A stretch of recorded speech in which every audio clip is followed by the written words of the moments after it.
Segunda parte, la noche triste y la conquista. El día que Hernán Cortés y su ejército cruzaron las calzadas hacia Tenochtitlan, el aire estaba cargado de tensión. Los canales que rodeaban la ciudad reflejaban el cielo despejado, pero dentro de los corazones de los mexicas y los españoles se desataba una tormenta. Moctezuma, el gran Tlatoani, había ordenado que los extranjeros fueran recibidos con honor. Un desfile de nobles y guerreros adornados con plumas y joyas los escoltó hacia el centro de la ciudad. Desde sus casas, los habitantes observaban con miradas de asombro y miedo, murmurando entre sí: ¿serán dioses? ¿O son demonios que nos engañan? La bienvenida de Moctezuma en el corazón de Tenochtitlán, frente al templo mayor, Moctezuma aguardaba en silencio. Vestía un manto bordado con oro y jade, y su porte era solemne. Cuando Hernán Cortés se acercó, el gran Tlatoani inclinó ligeramente la cabeza, un gesto que los españoles interpretaron como sumisión, pero para los mexicas era un acto de respeto hacia los dioses. Moctezuma habló con voz tranquila pero cargada de simbolismo: héroes que han venido de lejos, esta es su casa. Los dioses han decidido que nuestras vidas se crucen. Sean bienvenidos. Hernán Cortés, interpretando las palabras como un reconocimiento de su superioridad, respondió: agradecemos tu hospitalidad. Juntos, construiremos una amistad que trascenderá a través del tiempo. La ciudad vista desde dentro. Mientras Moctezuma ofrecía hospitalidad, los españoles exploraban la ciudad. Para ellos, era un lugar casi irreal: calles llenas de canoas en lugar de caballos, mercados abarrotados donde se vendían desde joyas hasta animales exóticos, y templos donde las ceremonias conectaban lo terrenal con lo divino. Uno de los soldados escribió en su diario: esta ciudad supera en riqueza y orden a cualquier cosa que haya visto en Europa. Es un lugar de magia y poder.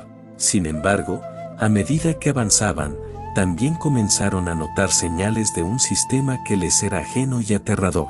Los altares teñidos de rojo en los templos y las historias sobre sacrificios humanos los llenaban de inquietud. El conflicto interno de Moctezuma en su palacio. Moctezuma luchaba con su conciencia. Había tratado de apaciguar a los españoles con regalos y hospitalidad, pero cada día que pasaba sentía que su autoridad se debilitaba. Sus consejeros lo presionaban para actuar. Uno de los sacerdotes, con rostro sombrío, le advirtió: mi señor, cada momento que los extranjeros permanecen aquí, nuestra ciudad se vuelve más débil. Los dioses nos están poniendo a prueba, debemos actuar. Pero Moctezuma, temeroso de que estos extranjeros fueran enviados divinos, vacilaba. Si los atacamos y resultan ser dioses, nuestra destrucción será segura. La traición comienza a gestarse. Por otro lado, Cortés no perdía el tiempo. Sabía que mientras más permaneciera en la ciudad, más vulnerable sería su posición. Decidió capturar a Moctezuma, no con violencia abierta, sino con astucia. En un banquete ofrecido en su honor, rodeado de los nobles mexicas, Hernán Cortés levantó su copa y dijo con tono amistoso: agradezco tu generosidad, Moctezuma, pero me preocupa tu seguridad. He escuchado rumores de que algunos de tus enemigos desean derrotar tu reino. Déjame ayudarte a protegerte. Con estas palabras, Moctezuma fue llevado al palacio donde los españoles se alojaban, convirtiéndose, sin darse cuenta, en un prisionero en su propia ciudad. La tensión crece en Tenochtitlán. El cautiverio de Moctezuma enfureció a los nobles y guerreros mexicas, quienes comenzaron a planear en secreto cómo expulsar a los extranjeros. Mientras tanto, los aliados tlaxcaltecas, que veían con desprecio a los mexicas, incitaban a Cortés a actuar con más dureza. Reflexión emocional. Malinali observaba cómo todo se desmoronaba a su alrededor. Aunque había elegido ayudar a Hernán Cortés, ahora comenzaba a cuestionar sus decisiones. En una conversación privada con el conquistador, le dijo: estás jugando con una serpiente, Cortés. Cada vez que te acercas más probable es que te muerda. Hernán Cortés, confiado en su estrategia, respondió: las serpientes no muerden si sabes dónde pisar. Mientras los españoles, al consolidar su control sobre Tenochtitlán, la ciudad bullía de resentimiento y traición. La calma era solo una fachada, y el primer estallido de conflicto estaba a punto de desencadenarse. Con Moctezuma bajo su control y la ciudad al borde de la rebelión, ¿podrá Hernán Cortés mantener su posición o será aplastado por la furia de un imperio traicionado? La rebelión estalla. El equilibrio en Tenochtitlán era frágil, como una cuerda tensada a punto de romperse. Aunque Moctezuma aún intentaba calmar a su pueblo, el descontento crecía cada día. Los mexicas observaban con rabia cómo los extranjeros imponían su voluntad, mientras que los soldados españoles, temerosos y agotados, comenzaban a comprender que estaban atrapados en una ciudad que no era completamente suya. La gota que colma el vaso. La tensión alcanzó su punto crítico, cuando los españoles interrumpieron una ceremonia religiosa en el Templo Mayor. Aterrados por los rituales que consideraban bárbaros y decididos a demostrar su poder, los soldados atacaron a los sacerdotes y a los asistentes. La plaza se tiñó de caos. Los gritos de los mexicas resonaron como un llamado a la guerra. Los guerreros, armados con lanzas, se reunieron rápidamente, rodeando a los extranjeros. Uno de los líderes mexicas gritó: «Han profanado nuestros dioses, esto es una declaración de guerra». Cortés, al enterarse de lo sucedido, intentó mantener la calma entre sus hombres, pero sabía que el daño estaba hecho. El pueblo se alza. Las calles de Tenochtitlán se convirtieron en un campo de batalla. Los guerreros mexicas atacaron con una furia que parecía imparable, utilizando su conocimiento del terreno para acorralar a los extranjeros. Desde las ventanas y esatis, los habitantes arrojaban piedras y lanzas, mientras las canoas en los canales cortaban las rutas de escape. Los españoles luchaban con todo su armamento, pero la ventaja numérica de los mexicas comenzaba a inclinarse en la balanza. La desesperación española. Los soldados comenzaron a cuestionar las decisiones de Cortés. Uno de ellos, lleno de rabia, lo confrontó: «¿Nos has traído aquí para morir? ¿Cómo escaparemos de esta trampa?». Hernán Cortés, mostrando su liderazgo, respondió con voz firme: «No hemos venido a morir, sino a vencer. Si somos astutos, esta guerra aún puede ser nuestra». El sacrificio de Moctezuma. En medio del caos, Hernán Cortés recurrió a Moctezuma, esperando que su autoridad pudiera calmar a su pueblo. Con un rostro agotado y sombrío, Moctezuma salió al balcón para dirigirse a los mexicas. «Mi pueblo, detengan esta locura. Estos hombres no son nuestros enemigos».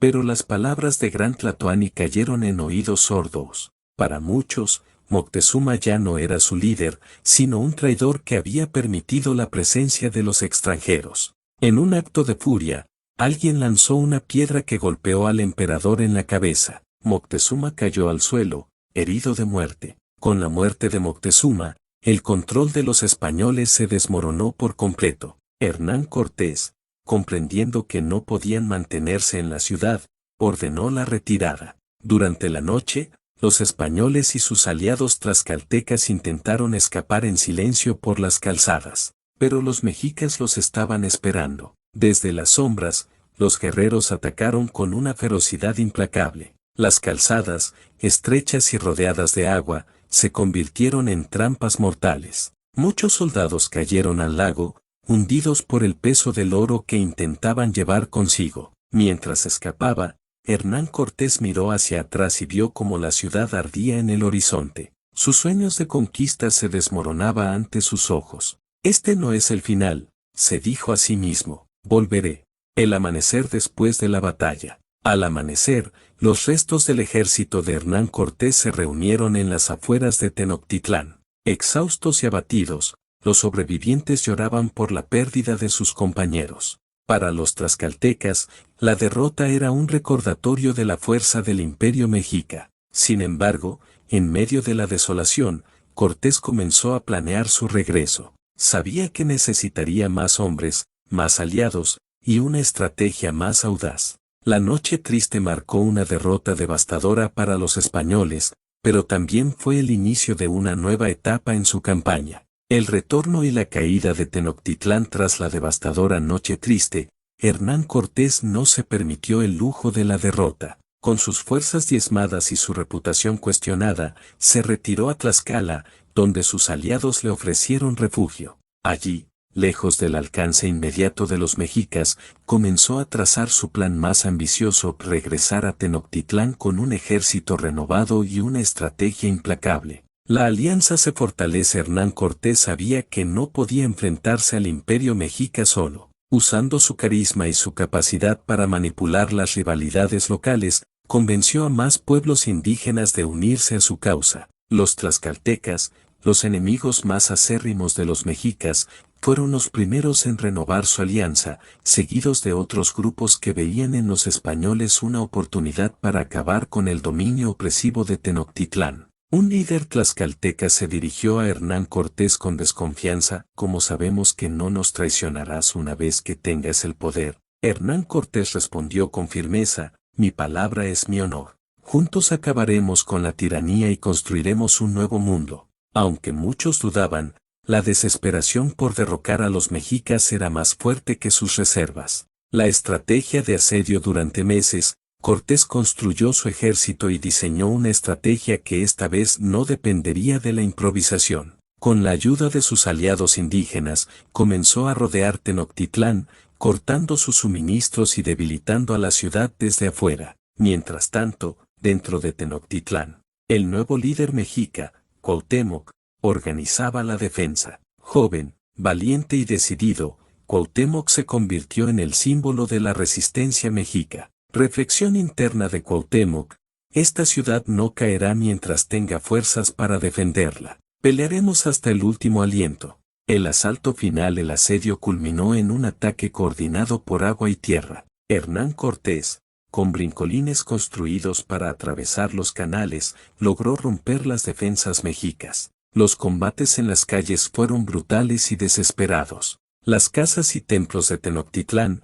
antes símbolos de riqueza y poder, se convirtieron en ruinas. El pueblo mexica, debilitado por la falta de alimentos y enfermedades como la viruela, luchaba con lo poco que le quedaba. En medio del caos, un guerrero mexica se dirigió a Cuauhtémoc: Señor, estamos perdiendo, los dioses nos han abandonado. Cuauhtémoc, herido pero aún firme, respondió: los dioses no nos han abandonado. Nos están poniendo a prueba. Peleen por nuestra tierra, por nuestros antepasados. La captura de Cuauhtémoc: cuando Tenochtitlán finalmente cayó, Cuauhtémoc fue capturado. A pesar de su derrota, mantuvo su dignidad hasta el final. Frente a Hernán Cortés, con las manos atadas pero con la mirada desafiante, dijo: haz lo que quieras conmigo, pero sabe que jamás someterá el espíritu de mi pueblo. Hernán Cortés, impresionado por la valentía de Cuauhtémoc, decidió mantenerlo vivo, aunque bajo su control. La caída de un imperio: el 13 de agosto de 1521, Tenochtitlán, la joya del imperio mexica, fue completamente destruida. Donde alguna vez se alzaba una ciudad magnífica, ahora quedaban escombros y silencio. Para los mexicas, fue el fin de una era. Para Hernán Cortés, fue el inicio de un nuevo orden, aunque uno manchado por la sangre y la destrucción. Malinali, observando las ruinas, sintió una mezcla de culpa y tristeza. Aunque había creído en la promesa de un futuro mejor, no podía evitar preguntarse si el precio había sido demasiado alto. La conquista de México marcó un momento decisivo en la historia. Fue un encuentro de dos mundos, pero también un choque violento que transformó para siempre la vida de los pueblos indígenas. El legado de figuras como Hernán Cortés, Moctezuma y Cuauhtémoc siguen siendo objeto de debate. ¿Fueron héroes, villanos o simplemente piezas en un juego mucho más grande? La historia no juzga con claridad, pero nos invita a reflexionar sobre las decisiones que definen el destino de los pueblos. Si esta historia te hizo reflexionar, déjanos un comentario con tus pensamientos. No olvides darle me gusta, compartir este video y suscribirte para más historias que te conecten con el pasado y el presente. Hasta la próxima.